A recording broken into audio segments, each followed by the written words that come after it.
revival mission, we often talk about what it would take to get the Indian economy back on track. Now, it's important to remember that housing and construction and the real estate sector is a very large part of it. Why? Well, because it's a force multiplier in that sense of economic activity. It employs a large number of people, it's a creation of assets, and has a huge contribution to the economy. Which is why we've been seeing the massive slowdown in the economy reflected in the real estate sector over the last few years, even before COVID-19 struck and has changed pretty much everything. In fact, the real estate sector specifically has been suffering for a lot more time before that. Now, as you know, in our India Revival Mission series, we've been speaking to a host of people from across sectors with different experiences and perspectives to get a sense on how we can not only survive, but also thrive. And today I'm pleased to welcome Mr. Vikas Oberoi, CMD of Oberoi Realty. Vikas, thank you so much for talking with us today. Pleasure. Let me begin straight off the bat by talking about the role of the real estate sector. I mentioned it a little bit in my introduction, and there's been a huge push, of course, from the real estate sector for a while, saying, help us, give us a package, we need to move on. But why at this point should the government entrust this huge need to start construction to the private real estate sector? Why is it so crucial at this point? See, Tamanna, it's a globally known fact that real estate is a multiplier. It does give a multiplier effect. If you spend money in real estate, this goes into cement, it goes into steel, it goes into the hands of labor, contractors, multiple people. Government itself earns anywhere between 28 and 32% of our revenue through direct and indirect taxes. So whatever government will spend, they'll actually in effect get it back. Not only will they get it back, we also end up building assets. This is not money that goes down the drain. It actually builds assets. It gives money in the hands of multiple companies and people. And so it's called that it's a multiplier effect. What do you think can be done right now when everyone is asking for a financial package and there needs to be some rationalization of what, a reality check of what is actually eventually going to come from the government? What do you think the sector can do right now to increase capacities and actually kickstart the economy? What kind of construction can be done? So for me, the math is really very simple. We need to create demand. We are not saying give money in our hands. Give money in the hands of the buyer. Our Prime Minister also said that housing for all. I'm saying this is it, let's use this situation and make it possible for people to get homes. Make sure that, funding is available to a flat buyer. Let's make sure that we create enough incentive for him to buy his house today versus he postponing it for 2 years down the line or whatever. If government can create a fund very similar to what they did for the banks to be given to industries or to NBFCs, they could create, let's say, 50,000 crore fund, which would be given to banks and financial institutions, which in turn would be lending only to home buyers.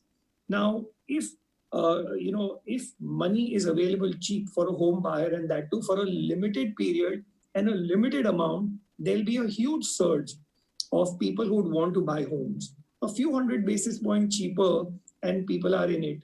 And state governments, if they were to offer stamp duty waiver for probably 3 or 6 months. This would also act as a huge kicker.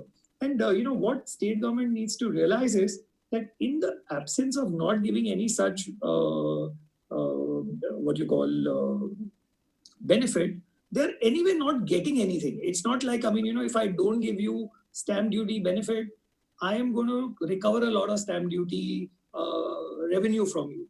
So it's anyway a lose-lose situation. So you might as well lose. But in turn, if let's say the government were to let go of stamp duty, they can get that in the form of GST. They can get that back in the form of premiums and so many other charges that government actually levies on the development. So I'm just saying that we need to make it attractive for people to buy. And if we can do that, we can see a huge surge, and real estate would then not need monies from the government we have enough of our own stock that can be sold, and the money can then churn and come back into the economy as well.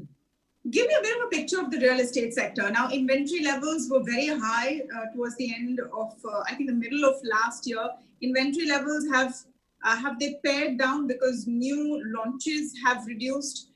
What do you see happening to prices? What do you see happening to demand after this when we have so many stories of job cuts and pay losses coming in and depressed incomes? So, Tamanna, let me first clarify the definition of inventory. I just want to tell you that I bought GSK's land in Thana about 6 months ago.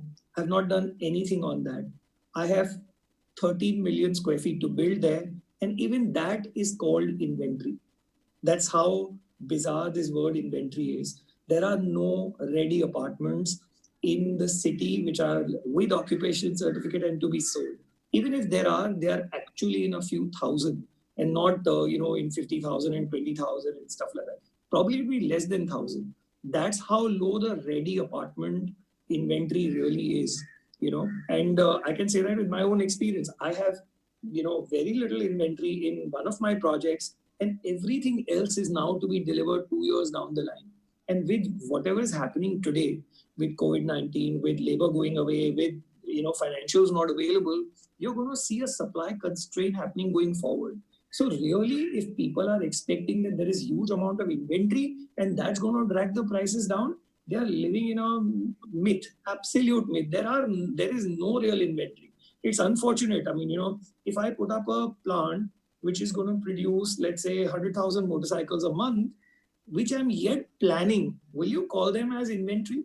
Any other industry calls inventory only when it's ready and it's like lying in your storage space. But for us, this inventory gets defined as, even if I'm imagining, I mean, it's going to take me 4 years to build if I start today. That's how difficult it's for us to build. And with all the difficulties that you spelled out, it's only going to get more and more difficult. So then really there is no inventory as such. And going forward, with all the challenges that you're seeing, I can only tell you, not because developers want to make more money or not because developers want to charge a premium. By default, by input costs going up, costs of living are going to go up going forward. Okay, you have to elaborate that. Why will cost of living go up? Why will cost of living go up when demand is going to be so slow possibly? Will that have no impact at all? No, Tamanna, my basic argument is only one, that there will be no supply. That's point number one. Even in offices, I mean, if you are going to, follow social distancing and so on and so forth, you literally be leaving one desk empty between two desks. So you are going to bring your capacity of office down by maybe 33 or 40%.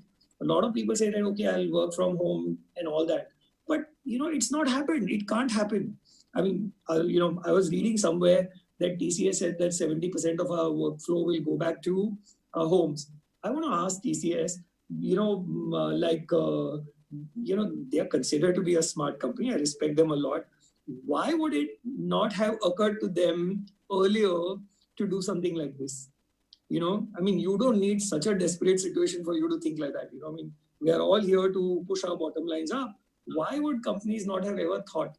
I don't think it's really possible. We as human beings work as teams. We, just before, this COVID-19, happened, we were having, meetings, offsites, seminars, trying to get people to bond with each other and, create teams. All offices had events, post-work to, bond people together. Where has all that gone? I mean, how can you get, that effect which you are looking for when you are going to be working from home? So you see no dent on commercial real estate?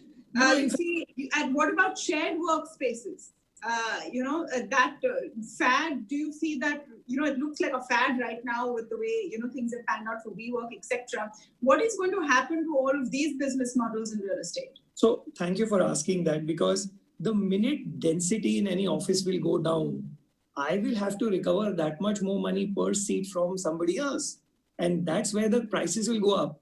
If airlines are told that every center seat between two seats is going to lie empty, either they will have to price that into other people and charge them. So I just want to tell you, when I say that cost of living is going to go up, everything will get more expensive because somebody will have to pay for that empty seat.